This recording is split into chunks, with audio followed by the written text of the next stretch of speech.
Alright, what's going on, guys? Trev back again, here to bring you another video. This one's going to be doing your daily Walking Dead Q&A video for today. This is where we're going to start with first giving our thoughts, and do we think it could be possible that the Oceanside could refuse?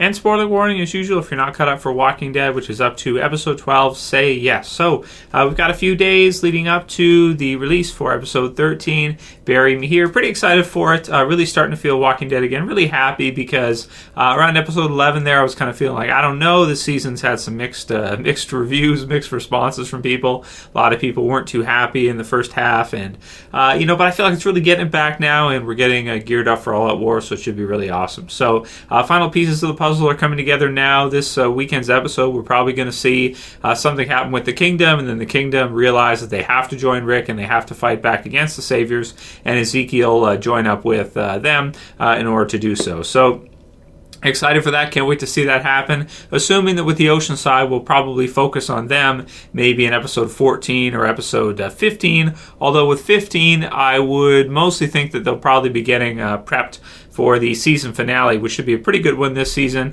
and I am expecting to see at least one major character death for that. So, will the Oceanside refuse? So, the question came from R. Paris 34, who says, "Hey Trev, in order for the Oceanside to accept joining Rick's group in the fight against Negan, do you think part of the deal could be for Tara to have to stay with them?"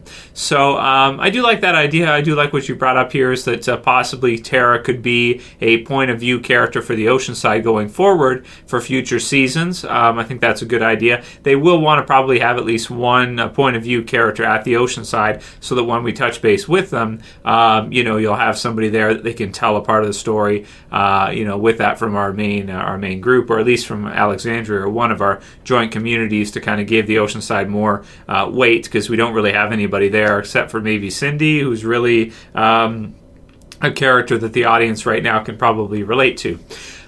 So as far as the Oceanside goes, could they refuse Rick's offer? They could at first, but the thing is with Rick and the group is they're going to go in whether the Oceanside is with them or not. If you think about it, they have now the Kingdom probably will be joining up this weekend. They have Alexandria and the original team. They have the Hilltop, and the people of the Hilltop, despite what Gregory says, are willing to go in. And then you have the Junkyard group, which has tons of people. More than we thought they would. And now they've found about 60-ish guns, plus what the Kingdom has. So once the Kingdom joins, the Kingdom has quite the arsenal too. Daryl picks up a crossbow from there.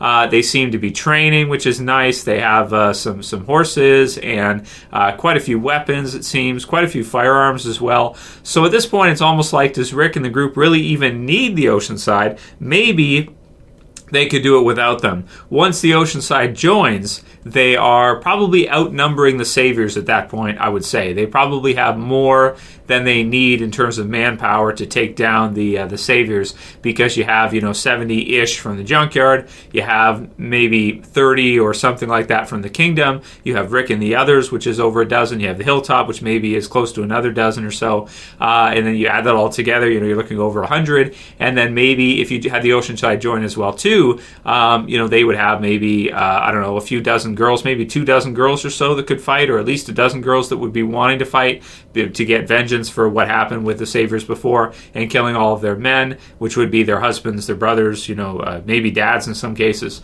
So I don't think it would take a lot for them to want to join as well too. I think the Oceanside strength is probably their gun locker and the amount of their arsenal that they have, because there's a really big arsenal, and Rick and the others can definitely use that. So that's probably the thing that they have to add the most. Not saying that the girls there can't fight, but they already have manpower. They have a lot of people at the Junkyard that can fight. So at this point, really, they're probably going to need a few more weapons, and then they should be all set. So we're getting really close now, which is good to see, and I'm excited to see All Out War at the end of the season, especially in Season 8. It should be fantastic. Should be the best season of The Walking Dead ever, for sure. Which we'll do lots of videos on this summer, speculate on, and talk about, of course, as we're getting ready for Season 8 after the season ends. Can't wait.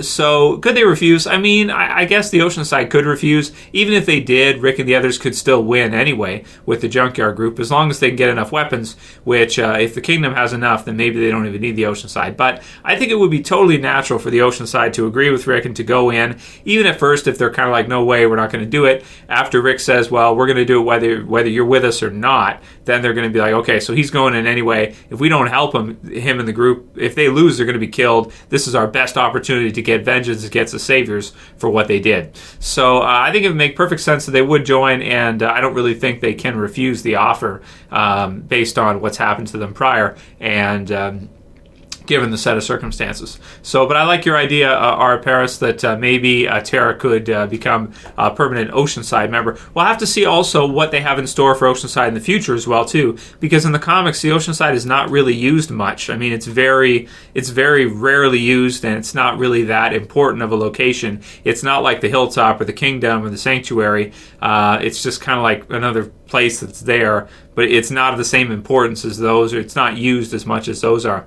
So we'll have to see what they do in the TV series with it after this whole thing ends, after All Out War. Maybe it'll be something we might see one episode a season or a couple episodes a season, and that's it. Something like that. Martin Sanders says, Trevor, are they still in Georgia in the show? Will they ever go back to Atlanta? So no, they aren't. If you remember, in season 5, they traveled quite a distance there to Shirewilt Estates, which was Noah's hometown, so to speak. So they went to, was it 500 miles or something like that? They traveled a lot. I'd have to look back the episode to give you the exact amount, but I think that's what they said, close to Virginia and that, and the capital, because they were going to try Eugene's idea, and then they decided, well, let's just go there anyway for Noah, and they went there. So they're really far away from, kind of where the prison was and where Woodbury was and where all that stuff happened in the first, was it like 4.5, 5 seasons or so.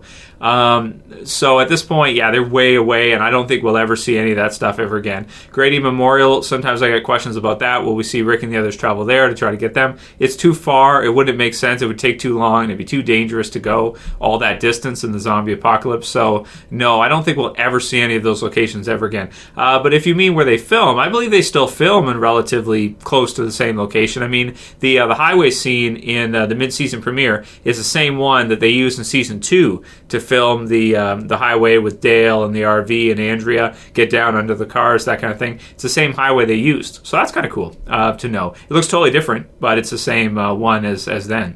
So they did a good job of using the same location and not making it look like it's the same location, unless you knew that about details around the show, which is kind of cool. So they still film in the same place, but no, in terms of the Walking Dead world, they are in a very different place, that's for sure.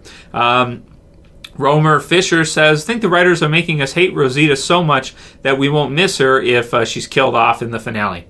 So it's definitely a good theory right now, and I did the video on Monday, will it be Rosita or Sasha? And people are going back and forth on it. It's heavily debated for sure. It's really a good question, because you're right, Rosita has had so much time this season. None of us expected to see this much time with Rosita. I certainly didn't. So if they killed her off in the finale, I wouldn't be shocked if it was her instead of Sasha. My original prediction was that I thought they would kill off Sasha, but then again, that was before we started seeing all these scenes with Rosita, and we're like, wow, she's getting a lot of time. It's actually weird. So some people think they'll kill off both. We'll see how it all goes down. I'm excited to find out. But yeah, you are right that they have made Rosita rather bitchy too. She's kind of yelling at everybody. She's kind of crazy. She's yelling at Tara. She's yelling at anybody she can, Eugene and whoever the hell else. She gets him into a bad situation, and now she might be getting Sasha into a bad situation.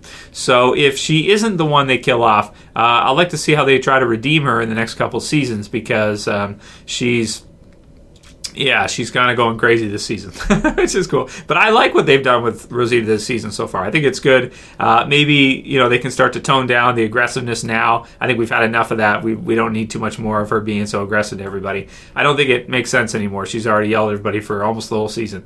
Luke says, do you think it's even slightly possible they could kill Negan off? No. I mean, I don't think so, Luke. He mentioned some stuff about comics and stuff, which I won't get into because it's spoilery. But, I mean, just very simply, no. I don't think it's even slightly possible they would kill Negan off at this time, especially after they made the whole season 7 promo about him, like not about the regular group. The whole trailer, promos, everything, previews, sneak peeks, all that stuff, it was also Negan focused. Even the poster for the season has him with Lucille and all that. It's just, now it's getting back to Rick again, which is cool. But, I mean, after they gave him so much time like that, I don't think they're going to be killing Negan off anytime soon. Even if JDM wanted out, I'm sure he signed a contract for at least a few years. Probably at least, I would say, 4 or 5 year deal, something like that. Or maybe longer. We'll see. Because Chandler Riggs has just expired from the first season earlier this year, right? Or was it last year? So, yeah, it should be for a while he would have signed for, I would think. Riri Yancey says, maybe Carol thought about why Daryl would be all the way at the kingdom away from the group. Like something is just not right and just not adding up. Also, I think Richard dug the grave and that said, bury me here, and Heath might come back for a death scene. So I don't think he's going to come back for a death scene. Even if he is killed off, I think it'll be off screen and we won't see him. If Corey Hawkins wants to come back, I would think it would be Heath coming back to be in the show again and to be used for something. At least it wouldn't be like an instantaneous death, just seeing him one episode and he's dead. It'd have to be for at least a few episodes if they were going to do that. Otherwise, they'd probably kill him off screen, I think, and we never hear of him again. And he'll be Morales 2.0, which I'm not looking forward to. But with your first comment about Carol knowing something's up, if you remember, Richard and Morgan visited with her before, and Richard brought up the idea about the Saviors and that. So she knows what Daryl is saying is not 100% true, because Daryl's saying, like, oh yeah, we got them all, that kind of thing, when she just had been told prior by Richard and Morgan that they're a threat.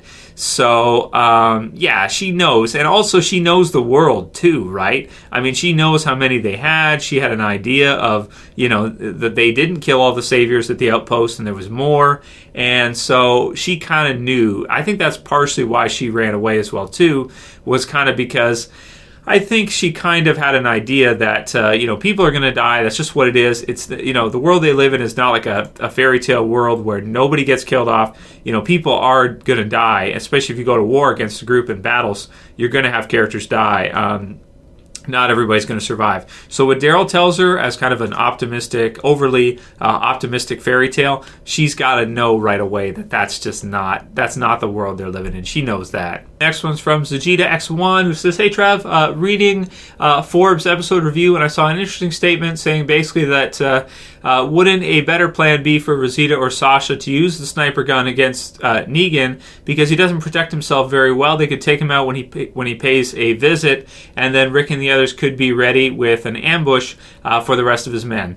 So would that be a better plan than them trying to go after Negan, which is to lie in wait and take him out? The problem with that plan is they don't know what Negan is going to do and when he's going to come and visit. You never know where Negan's going to go. He tells Rick one time, and he shows up even sooner, near the beginning of the season. He kind of goes where he wants to go, and he does what he wants to do, and you never would be able to plan for when Negan's going to show up. For example, where would they plant out at? Would they set up shop near the hilltop? Well, Negan, we haven't even seen him go there. The Kingdom, well, we haven't even seen him go there. Alexandria, well, I guess you could, because he's been there, a couple times now? But just, you don't know if he's going to come back at all too, because he could send Simon.